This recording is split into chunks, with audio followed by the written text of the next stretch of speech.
Hello 8th graders, this video is to introduce you to the next step of the science fair called the prediction, sometimes called the hypothesis, but in all the documents I'm going to be calling it the prediction. This handout is the one that you've got in class today, and it also has the procedure information on there. I'm going to make a separate video for that assignment, so this is all about the prediction. Before you start this assignment, this is all what's at the top here, before you start this assignment, you should have an approved idea. That means that on the document that says science fair idea, you have the last row of the rubric with a 2 that says that you have an approved idea. If not, you need to go back and finish that first and the research review and SOP. But once you get there, come back and finish this video. So if you're still watching, I'm assuming that you have an approved idea, finished SOP, and finished research review. So if that's you, let's get started. The prediction is pretty short and it entirely matches what we've already done in class. So when we did the Splat Lab and all the other predictions in class, it's the exact same format, exact same rubric.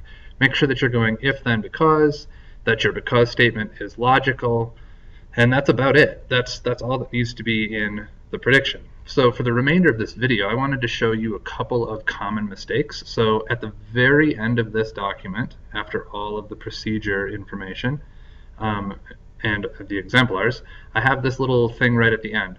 I want you to imagine that somebody's SOP was, what is the effect of the amount of salt added to water on its freezing point? So they're doing something simple, adding salt to water, figuring out what temperature it freezes at.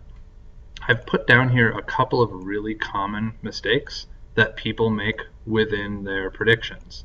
The first one, it says, if more salt is added to water, then the freezing point will go down because adding salt changes the density of water. So at first glance, this doesn't seem to have a lot wrong with it. It's got the if-then, it has a because statement, and even though it's short, at first glance, it sounds like it's pretty logical. But here's the problem with it. It's really not that logical. It might be true that adding salt changes the density of water, but what does that have to do with freezing point? If you're going to say that it changes the density of the water, that's fine, but you have to keep going and say, well, why does that matter? What is that going to do to the freezing point? So this one is not entirely logical, even though it looks good.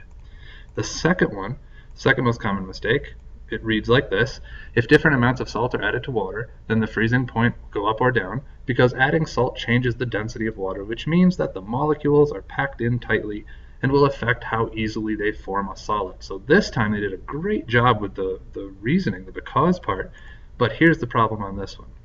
They're not saying what they think the relationship will be. They say if different amounts of salt, and then they say will go up or down for the freezing temperature. They're not really making a stand.